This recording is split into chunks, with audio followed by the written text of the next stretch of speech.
Well, it wasn't pretty, but the Chiefs got to 14-1, and number one sounds a whole lot better than the alternative. We're going to get into it. This is the breakdown from RGR Football. Let's have some fun.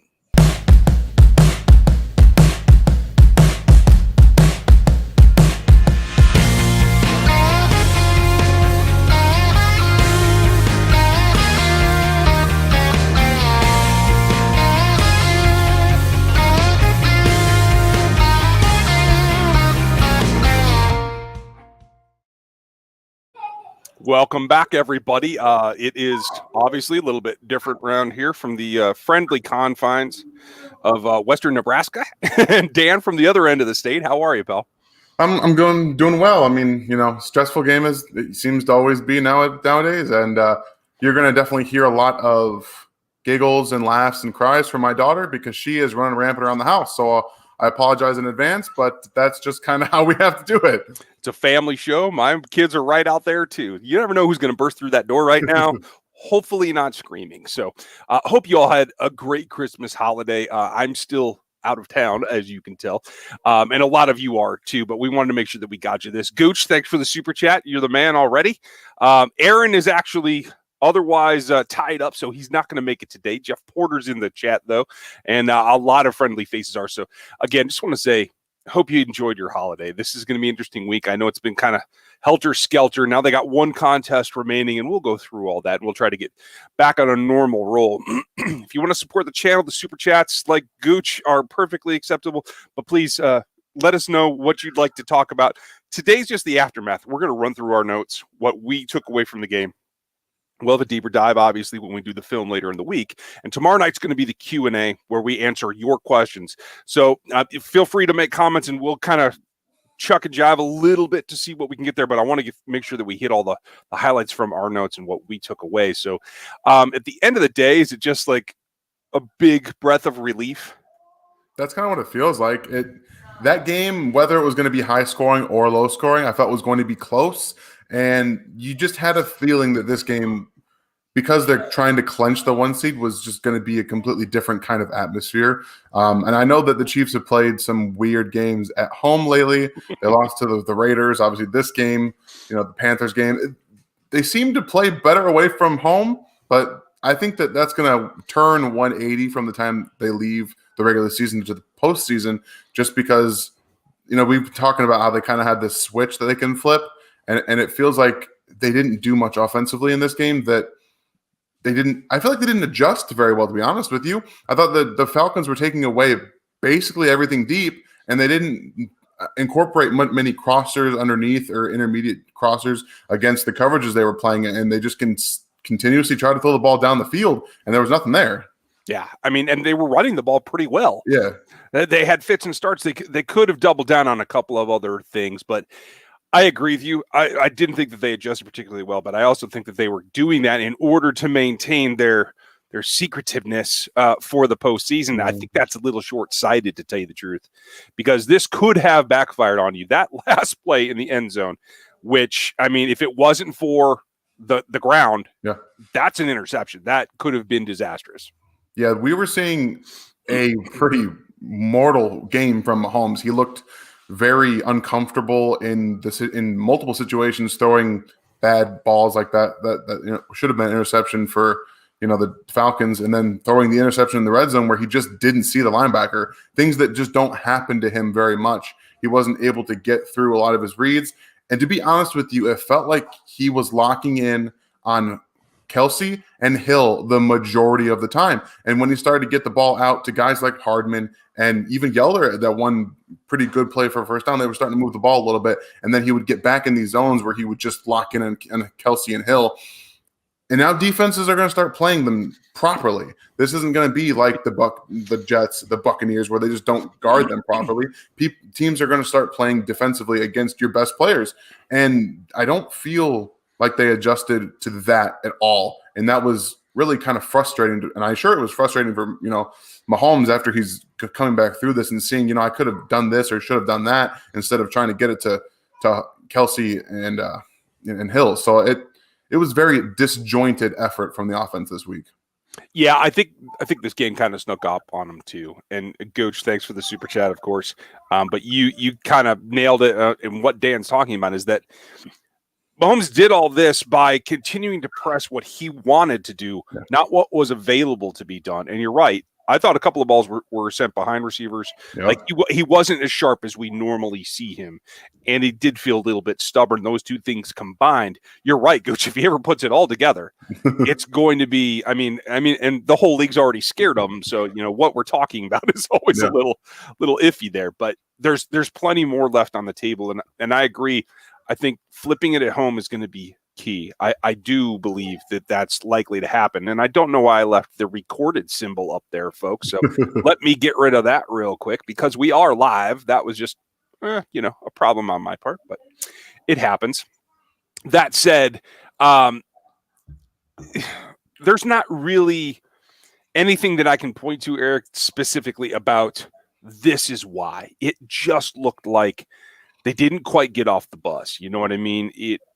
It's easy to overlook a team like Atlanta that has put up some points, admittedly, but has struggled in a lot of games when you are, about to close out the number one seed. I think the defense had the edge in making sure they were up for this game because they had a bunch of young guys that had to play, and they knew that prior to going in. I think the offense was just kind of waiting for somebody to kick them in the face again.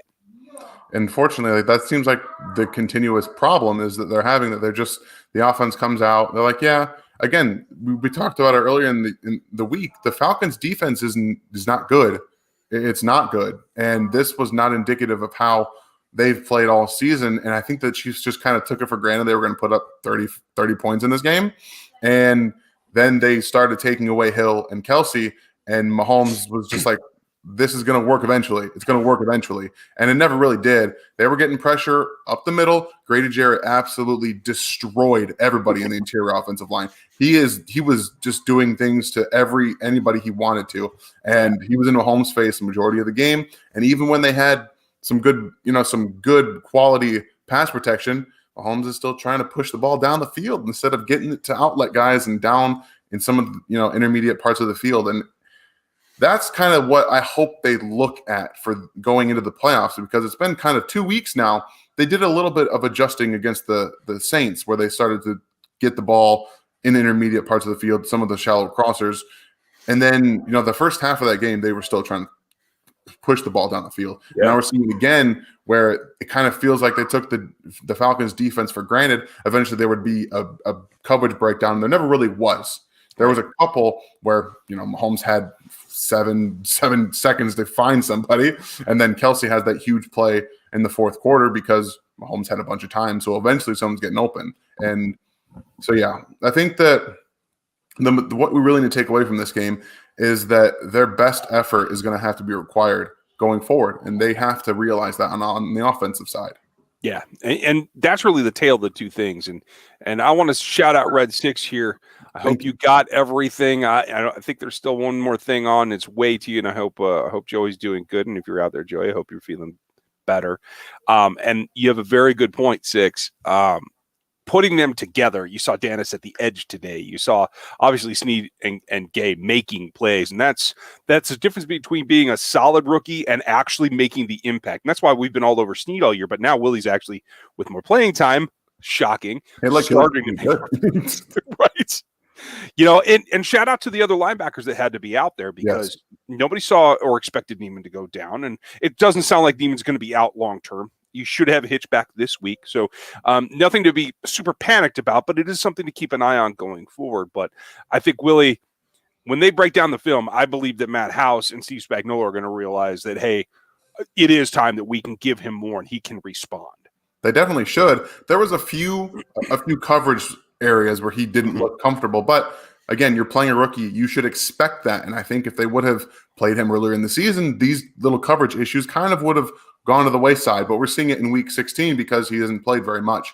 And the multiple times that he was on, Hayden Hurst, it just looked a little uncomfortable. Like he didn't know where the ball was coming from. But again, that's going to happen. But he looked really good in this game. He caused that fumble. Yep. And I mean, the linebackers that came into this game, I was really impressed with the way that they played because the Falcons offense can put up points. Like even without Julio Jones, they can put up a lot of points. Yep. And they put up 14 points in this game. So I think that, like you mentioned earlier in this show, everybody on the defensive side felt like they needed to get that energy up. Frank Clark played pretty well in this game. Chris Jones was a monster. A monster. He was not blockable in this game. He was doing everything, and you could tell by the multiple times he had to take himself out because he was just exhausted. And he's doing so much in this game that he had to find ways and times to get out of this game to get some oxygen. He was just playing so hard, and a couple times Wharton was getting back there. Yep. I feel like the front four is starting to uptick a little bit. Okafor played pretty well too. Yep. And so I think that they're finally starting to find some identity, and this is what they did last year on the defensive side. They started to take it up as soon as the playoffs are coming around. Now they used it a little bit more with the young guys, and I think that everyone played pretty well considering a few blown coverages. I don't like seeing cover 2 with Dan Thornton. No. Again, with Calvin really coming across to the corner. No thanks, guys. There's one guy you have to know where he is at all times. I mean, okay, we're not going to go there tonight. Maybe we'll talk about that tomorrow night, folks. I agree with you, and I'm glad that you mentioned Wharton. I agree that they're rising. It's about a month late. It was week 11 last year. Yeah. Now it's game 15 this year. Okay, well, at the end of the day, you get to the playoffs and you do what you do. Gooch, thanks again. And I agree with you. It's nice to see Willie make those plays, and there's going to be more on the way up. Tyler, appreciate it. Thank you very much. Hope you had a good one. I want to make sure I get everybody in here, so we're going to run through these a minute here, folks. Gooch, again, you're the man. I think we wanted to get the records at home. Well, that's a positive point too. Yeah, it's nice to see that he was. It's locked on. Yeah, and good for Travis. I was worried about Travis there for a minute with the injury, but I think we're going to be okay. And just driving. I know it's hard to concentrate on the road when they play like that, right? So let's be careful out there, okay? There's a reason that this is a little bit taller today, guys. I'll tell you what. That's a good point. I'm going to have to dig to see what I can find here in the post-Christmas stuff that's left. Daryl, should we rest all the starters in the next few, and should a few need to play? I think you do. I'm going to have to go back and look at the one play that Kilgore got when Ryder came off the field. But, I mean, yeah, I think they should rest everybody, and maybe they can get a few more reps for guys like that. Yeah, that's what you're probably going to see. I know Andy's kind of playing close to the chest, but I don't expect anybody like on the offensive side that's a starter to play in that game, especially considering you're already going to get the bye week. You don't want people going in there with more injuries. Right. And somebody asked about Watkins' injury. It's just a calf strain, same as the hamstring strain for Neiman. Okay. So I don't think Sammy needs to play next week, and I don't think it's anything to be too worried about. I think I missed that when I meant to shout it out. Tyler, you heard about the linebackers. I think Cobb coming off what has been like the fewest reps of any of those guys. Good for him. And I will say one other thing. This tells you exactly how they feel about Dorian O'Daniel. He did not see the field. I thought he was still injured, to be honest with you, but I could have been wrong. Oh, could be. Maybe I'm wrong about that. If he's on IR, then he's on IR. Then anyway, maybe that doesn't tell you anything. Gooch, you believe that they were bored and know how they played down. The Rose Bowl play, man, I'm going to have to go back and look at that because now it's a blur. Is that the one where Patrick actually was the recipient? Yeah, I never want to see it again. I never want to see it again. Nah, I'm all for that, but he has to be standing there alone. Like, you remember that play a couple of years ago where I think Brady did it, where he was literally alone? Yeah. Okay, throw him the ball then. Otherwise, no contact. Yeah, that was a little weird. It's 4th and 1. Watkins gets the ball, but you also need to be looking down. You should see immediately that there's a corner out there. And if he looked down to his left, everything broke down. He could have ran around and gotten a first down. Yeah, done something different. Maybe they don't get a first down, but still, I don't like Mahomes going out for a pass, especially if there's going to be someone covering him. Like, if you're not going to do a quarterback sneak, why would you throw him a football with a corner there? Like, that doesn't make any sense to me. Yeah. I mean, and quite frankly, I thought Sammy threw a decent ball. Oh, yeah. It got away from him. Yeah, but let's not forget, 99% of quarterbacks do not roll right and throw left. There's no reason a wide receiver should ever try that. It was ridiculously risky, not only for the health of the MVP, but for that particular outcome of the game that's really, really tight. It shows you that they felt that they had confidence that they could take some chances and not really be hurt by it. And I think that's honestly the play that they put out there just to make people study it and waste their time. Probably true, and it worked out to their benefit because instead of not getting a fourth one, I guess they didn't really turn out for that benefit. Yeah. Initially, it should have because they ended up going down and scoring a touchdown. But still, you're on the 2-yard line instead of the 20 or whatnot. Yeah. But again, it is what it is.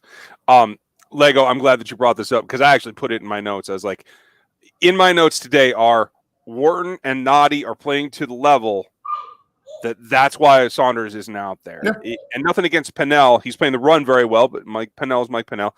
I think that changed. Dan's talked about it before. And I think you're right, Dan. I think that's just going to be a replacement pure and simple next year.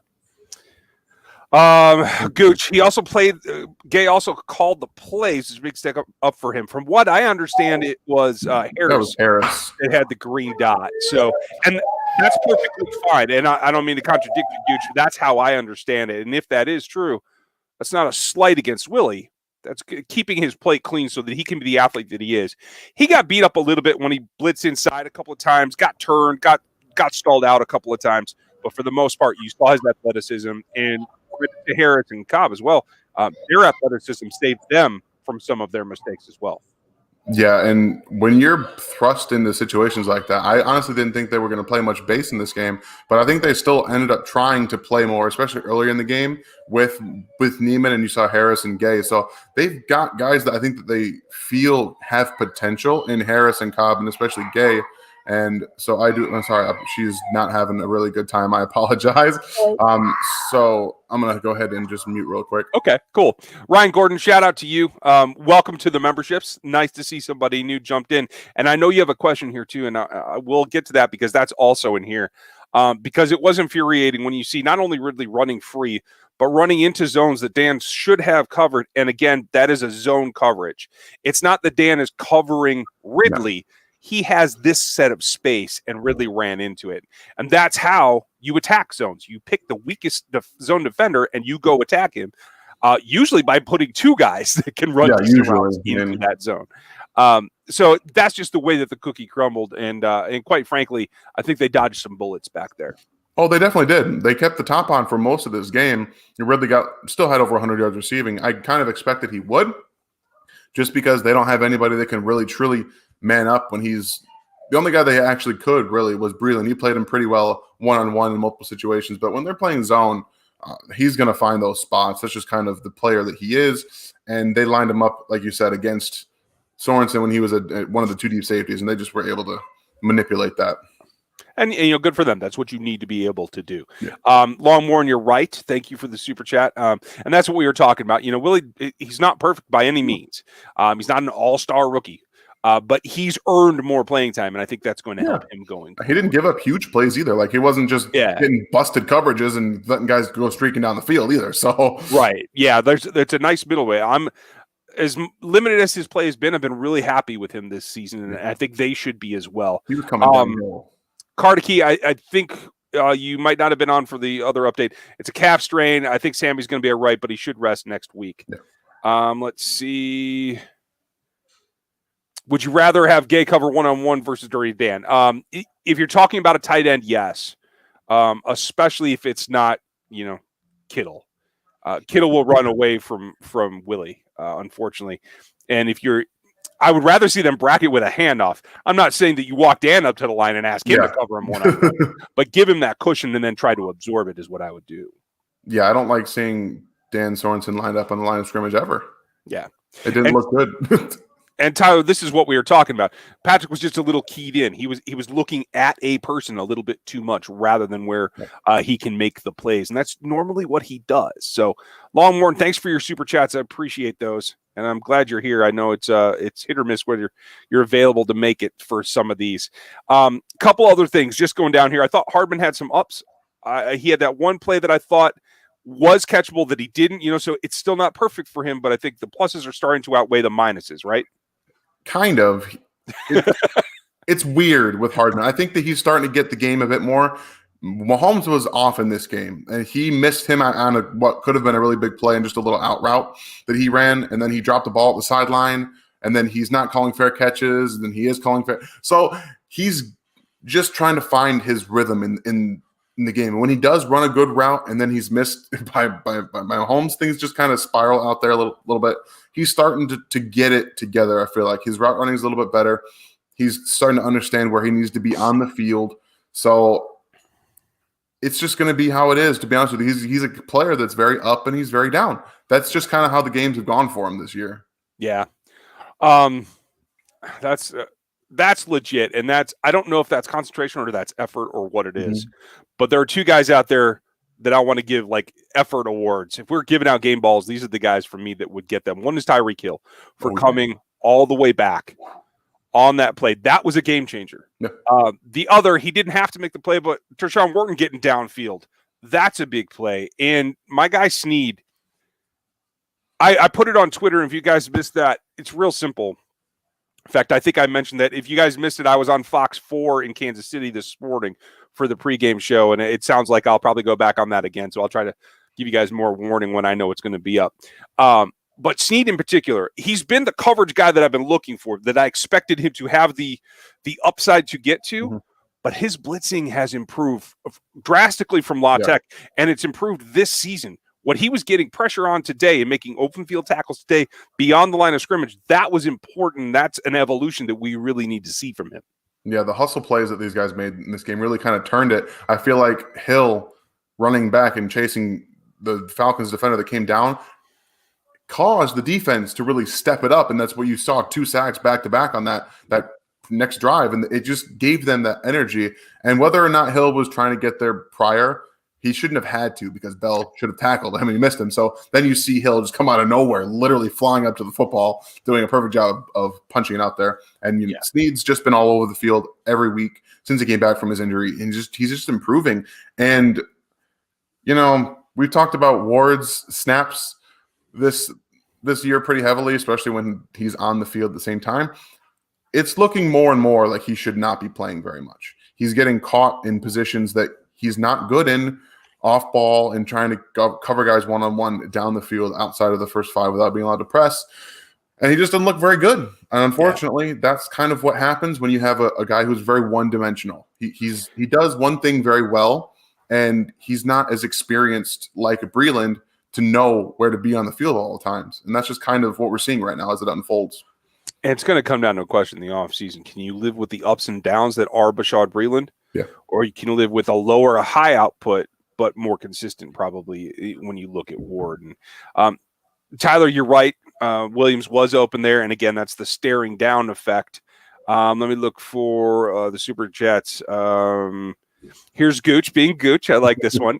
Secondary play clean outside of Ward. It was good to see the $12 million version of Frank. Okay, well, better than the $4 million version, right? Yeah. We're being honest. He had a pretty good game. He was getting pressure. And unfortunately, man, that sack should have been a sack at the end of the game there. Just should have been a fumble. It was just hand just missed Matt Ryan's hand. So, I mean, he came to play in this game. And I think that we talked about the defense coming to play, and they really did a good job of generating pressure outside of just Chris Jones. Yeah, I agree with you. There's a question. Lego, I don't think Pringle was targeted that I remember. I don't believe he was. You might have been thinking DeMarcus, which is Gooch's other super chat here. Yes. But ran forward and made the most of his targets. So good for him. That route he ran for the touchdown was actually very good. Yeah, right. Mahomes is holding the safety to the right. He just barely keeps him the corner inside, bites down on that little inside fade, and then just runs upfield for a touchdown. That's what he needs to do more of. When you realize you're one-on-one with somebody and you can manipulate them, that's what he needs to do. That's where he can get more playing time, but he's just not doing that all the time. But that was a great route. Well, and he could have messed it up too. In years past, we would see him break that harder towards the goalpost and pull that other safety over. But by keeping it skinny, he did the right thing and made that a viable play. My bro, how are you, bud? His new role, and it's funny because Spags talked about it. If it wasn't this week, it was last week, and maybe I didn't get a chance to comment on it. But just the fact that they knew what they had in him as an outside corner, and then they went to the break, and they're like, we're going to move him to nickel. Yeah. We didn't expect to do that. Spags is very specific. They didn't expect to put him in the nickel when they drafted him. But he's shown what he can do, and he showed us that on film last year. Dan and I talked about that the day he was drafted, is that he can play all 3 positions in the secondary for you, and being the safety being the third. So, I mean, it's just a positive thing that you could do what you want to do if you're him. And I don't know. I don't have enough positive things to say about him, but mahalo for the comment. I appreciate it, bud. The Shark came to prove a point, and he did. And I know that the Gooch was, $12 million. It's not quite what the contract's supposed to be, right?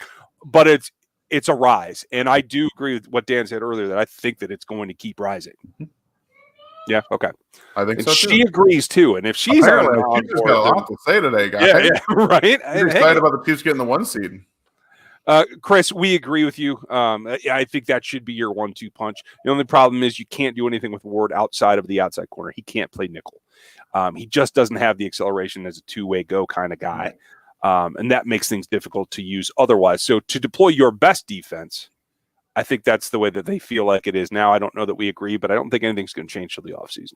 Well, I think that allows them to use Matthew in best ways to make him successful. And that's kind of what they realize is that Sneed's versatility allows them to use Matthew the way they used him last year. And they have that piece in Sneed that can move around and do what they need him to do that allows Matthew to be what he is. Yeah, I agree. Let's see. Who else do we have here? I know we're a little over time, guys. I try to keep it to 20 or 25, but we'll go a couple more minutes since there's 450 of you guys in here. I hope you're enjoying that. It's really nice to see that many on a post game at like 4:00 in the afternoon. So, Ricky Seals was spotted. Yes. Sure was glad to see a lot of Willie get. Yeah. I mean, good for him. I'd love to see them. He be the X factor that they haven't been able to use all season. Now, all of a sudden, Ricky can actually contribute. Hey, more power to him. Damian Williams' imminent return next year. Chance that Veach turns that into a trade and keeps Bell another year. That's a good question, and it is a 1-year contract for Bell. I have a feeling because he's still showing some upside, some ability that his skills haven't crashed. I think somebody's going to make Bell an offer that he probably takes elsewhere. But it really doesn't matter because Clyde's going to be the number one, and whoever the veteran is that backs him up is going to be like. Again, an X factor, a much better player as a backup than you expect anywhere else in the league. Let's be honest about how this is going to turn out. You have Damian Williams out of the 5 backs that we've talked about. He's the most explosive. So he's the best change of pace back for Clyde Edwards-Helaire. And that's kind of where I see them going next year. They're going to bring Williams back off of a year of rest. He's going to have his legs under him. And then they'll just let Bell walk, I would imagine. He's here to bring chase. We've talked about that before. And Williams has that 4.4 speed. We saw it last year multiple times. It's something that the running backs don't have. But that's not a slight to Clyde Edwards-Helaire because he does many things way better than Damian Williams. But just the fact that you can bring Williams onto the field and give him some rest and you can still hit a home run play with him is what makes him valuable. Yeah.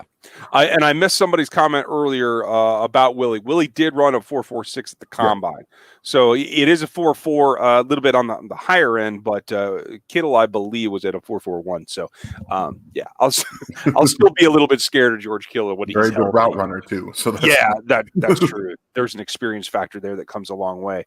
Okay, let's see. Oh, hey, great. South Jag, welcome to the memberships. Hope you enjoy that.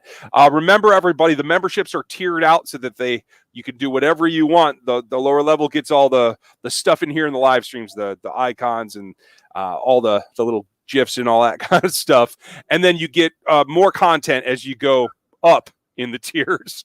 And Gooch can tell you about that. And Gooch, we are getting together this week because I feel bad we haven't had that one-on-one yet. So that's coming. But welcome, South Jack. And Gooch. Word is that they are going 17 games next year to keep the cap from dropping to 175. I don't know because the contract has to be renegotiated. I'm not sure that they can keep it from going to 175, even with the 17th game. Dan, do you know something different? No, I haven't even heard. I haven't seen that, to be honest with you. And the way that they've made this out, it's going to be difficult to know anything until April, May, June about the cap situation. I would imagine before the draft they get that figured out. That's what I'm looking for because right now we're just kind of throwing rocks and just kind of assuming things that we just have no way of knowing. Yeah. They are definitely going to 17 games, though. They are pushing that. Yeah. And that means the next domino to fall is in the next couple of years. They're going to push to either make this playoff bracket permanent, and then they're going to push for an 18th game. Yep. And hopefully that will be smart enough and put in 2 bye weeks, which if you're going to do it, I think that's a viable way to get it done. Definitely makes sense. Longmorn, thank you for yours as always. And yes, the last 2 drafts, you're getting a lot of contribution for what is a Super Bowl roster. That's really important because now what you had was middling with Alex, right? And now you're getting the superstars, Frank, Chris, Tyron, Kelce, Hill, Mahomes, right? So you have to adjust down too. So it's the rookie classes that have to contribute. I think they kind of realized that last year after they won the Super Bowl, they had to start hitting these draft picks, and they definitely did. This is a good question. Thanks, Rob. Yes, I would bring Taco back in a heartbeat. 1,000%. Okay, cool. So we're together on that one. Daryl, thank you for your super chat. As always, another member super chat. I appreciate those, you guys.